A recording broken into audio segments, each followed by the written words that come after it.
கர்த்தருடைய பரிசுத்த நாமத்திற்கு ஸ்தோத்திரம் உண்டாவதாக. இன்றைய ஜீவவார்த்தை நிகழ்ச்சியை கேட்டுக்கொண்டிருக்கும் அனைவரையும் கர்த்தருடைய பரிசுத்த நாமத்தினால் வாழ்த்துகிறேன், ஆசீர்வதிக்கிறேன். இன்றைய தின தியானத்திற்கு தேவ வேத பகுதி அது யோவான் எழுதின சுவிசேஷம், அதில் 8ஆம் அதிகாரம், அதில் 12ஆம் வசனம். யோவான் 8:12. மறுபடியும் இயேசு ஜனங்களை நோக்கி, நான் உலகத்திற்கு ஒளியாய் இருக்கிறேன். என்னை பின்பற்றுகிறவன் இருளிலே நடவாமல் ஜீவ ஒளியை அடைந்திருப்பான் என்றார். இன்றைய தினம் இதை கேட்டுக்கொண்டிருக்கும் தேவ பிள்ளைகளே, நீங்க எல்லாமே ஜீவ ஒளியை அடைவதற்காக கர்த்தர் இன்றைய தினம் உங்களை அழைக்கிறார்.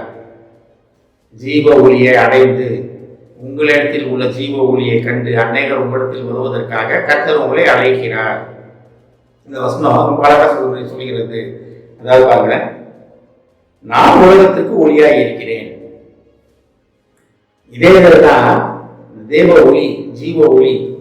அந்த ஒளியை பற்றி ஏசாயா 60ஆம் அதிகாரத்தில் பார்க்கலாம். எழும்பி பிரகாசி உன் ஒளி வந்தது அப்படின்னு தீர்க்க தரிசனமாக சொல்லப்பட்டது. அந்த ஒளி தான் மெய்யான ஒளி, ஜீவ ஒளி தான். நம்ம இயேசு கிறிஸ்துவோட ஒளி வந்தது தான் அதில் சொல்லப்பட்டிருக்கிறது. அப்போ அந்த ஒளியை பற்றி கொண்டு, அந்த ஒளியை பெற்றுக்கொண்டு நாமும் அந்த உலகத்திற்கு ஒளியாக இருப்பதற்காக கர்த்தர் நம்மளை அழைத்து கொண்டிருக்கிறார். அதான் பாருங்க, நான் உலகத்திற்கு ஒளியாக இருக்கிறேன். என்னை பின்பற்றுகிறவன் இருளிலே நடவாமல் ஜீவ ஒளியை அடைந்திருப்பான். அப்ப தேவன் ஒளியாக இருக்கிறார். ஒளியாக கிறிஸ்துவை நடக்கும்போது, அவரோட பாதையிலே அவரை பின்பற்றி நடக்கும்போது நமக்குள்ளே இருள் இல்லை. அதாவது ஆதியிலே உலகத்தை படைக்கும் போது தேவன் என்ன சொன்னாரு? இருளிலிருந்து வெளிச்சத்தை பிரகாசிக்க பண்ணாரு. அப்ப அந்த இருளிலிருந்து வெளிச்சமாகிய கிறிஸ்துவ தான் பிரகாசித்தார். அப்ப நம்ம உலக இருளில் இருக்கும் நம்மளை அவருடைய ஒளியில் பிரகாசிப்பதற்காக, அவர் ஒளியில் அடைவதற்காக கர்த்தர் நம்மளை அழைத்துக் கொண்டிருக்கிறார்.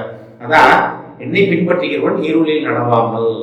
அப்ப தேவ ஒளியில் நடப்பதற்காக கர்த்தர் நம்மளை அழைக்கிறார். தேவ ஒளியில் நடப்பதுன்னா என்ன? நம்ம பழைய வாழ்க்கையை விட்டு ஒளியாக கிறிஸ்துவை நோக்கி நடப்பது. அது உடனே வந்துருமா? ஒரு சில உடனே வந்துடும், இல்லை கொஞ்சம் நாள் ஆகுமா? கொஞ்சம் நாள் ஆகுமா? அது நம்மளோட மனதின் விருப்பத்தை பொறுத்து தேவன் நம்மளை நன்றாக அறிந்தவர். உடனே பின்வாங்க மாட்டாங்கன்னா அது உடனே எல்லாமே நடக்கும். கொஞ்சம் பின்வாங்கி பின்னால் இருந்துகிட்டே இருப்பான் அப்படின்னா அது முன்ன வந்துகிட்டே தான் இருக்கும். இதுதான் தேவ ஒளி நடப்பது. நம்மளுக்கு ஒரு சில நேரங்களில் சிரமப்படுவது என்னன்னா, ஒரு நேரத்தை உலகத்தின் பார்வையில் இருக்கும், ஒரு நேரம் தேவனுடைய பார்வையில் இருக்கும். அந்த இரட்டிப்பான ரெட்ட வாழ்க்கையை தேவனுக்கு பிரியமில்லாது. ஒரே ஒளி, ஜீவ ஒளியை பற்றி கொள்வதற்காக கர்த்தர் நம்மளை அழைத்து கொண்டிருக்கிறார். அப்ப என் வாழ்க்கையில எனக்கு இப்போ தவறே கிடையாது அப்படின்னோம்னா அது ரொம்ப தவறான காரியங்கள். நிறைய நேரத்தில் நம்ம அப்படிதான் நினைக்கிறோம், நான் செய்யறதுலாம் ரைட்டுங்க, அப்படின்னா பார்த்தீங்களா அவன் எப்படி இருக்கான், பார்த்தீங்களா இப்பயே பாருங்க இவன் எப்படி நடந்துட்டு இருக்கான் அப்படின்னு அடுத்தவங்களை சொல்லுவவர்களை நிறைய பேரை பார்த்துப்போம். நம்மள ஒருவேளை நம்மளே ஒரு சில நேரங்களில் நம்மளே பேசுவோம். இதெல்லாம் அதாவது உண்மையான அர்த்தம் என்னன்னா, தன்னோட தவறுகளை மறைத்து நான் உலகத்தை நியாயமான மாதிரியும் அடுத்தவங்களாம் தவறு பண்ணுற மாதிரியும் சொல்லுவது தான் அந்த அர்த்தம். ஆனா ஒளியாகிய கிறிஸ்துவுக்குள் அடைச்சிட்டோம்னு வச்சுக்கிங்களேன், நம்ம அடுத்தவங்களை நியாயம் தீர்க்க மாட்டோம், அடுத்தவங்களை நம்ம இந்த மாதிரி அவங்களை பற்றி நம்ம பேச மாட்டோம். ஏன்னா ஜீவ ஒளியில் நடக்கும் பொழுது நமக்கு அவங்கள பற்றிய அன்பு போகும் நம்மளுக்கு.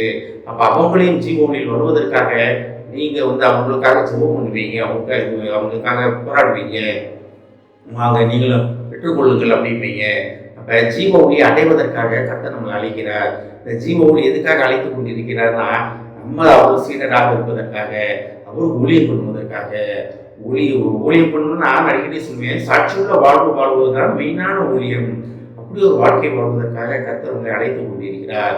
ஒருவேளை நம்ம இருளில் இருக்கலாம், ஆனா இருட்டூர்ல இருந்து தூரத்துல ஒரு லைட் போஸ்ட் தெரியும். அந்த லைட் போஸ்ட்டை நோக்கி நடக்க அந்த லைட் போஸ்ட் கீழே வந்துட்டேன்னு வச்சுக்கீங்களேன், நீங்க இருளில் இருந்து மொத்தமாக முழுமையாக அந்த ஒளியின் ஆளுமைக்குள்ள வந்துடுவீங்க.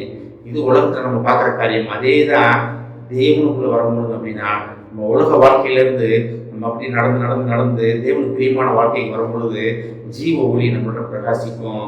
அன்றைக்கு மோசே முகம் பிரகாசித்தது போல உங்கள் முகம் பிரகாசிக்க செய்வதற்காக கர்த்தர் காத்துக் கொண்டிருக்கிறார். இதை கேட்டுக்கொண்டு தேவ பிள்ளைகள் இந்த வசனத்தை நான் மறுபடி படிக்கிறேன் பார்க்கலீங்க. நான் உலகத்திற்கு ஒளியாக இருக்கிறேன், என்னை பின்பற்றுகிறவன் இருளில் நடவாமல் ஜீவ ஒளியை அடைந்திருப்பான் என்றார். ஜீவ ஒளியை அடைத்துக் கொள்வதற்காக கர்த்தர் நமக்கு அழைத்துக் கொண்டிருக்கிறார். ஆமென். ஜெபிப்போம். எங்களை அறிவாலை பயன்பெண் பரலோக பிதாவே, நீ உலகத்து ஒளியாய் இருக்கிறீர் ஆண்டவரே. ஏஸ்தாமே, உண்மை பின்பற்றுபவர்கள் இருளிலே நடவாமல் ஜீவ ஒளியிலே நடக்கும்படி ஜீவ ஒளியை பெற்றுக்கொள்வதற்காக நீ அழைத்துக் கொண்டு இருப்பதற்காக நன்றி ஆண்டவரே.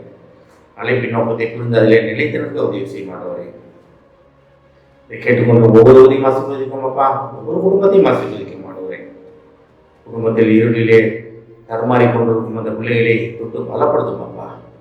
நேஸ்தாபனே, உலகத்தின் இருளிலே தடுமாறிக் கொண்டிருக்கும் அந்த பிள்ளைகளை தொட்டு பலப்படுத்தும் அப்பா.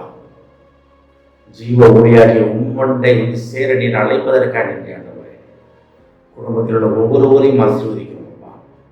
நேஸ்தாபனே, ஒவ்வொருவரும் உமக்காக எழுதி பிரகாசிக்க போவதற்காக நன்றி ஆண்டவரே. ஆசீர்வதிக்கும் அப்பா.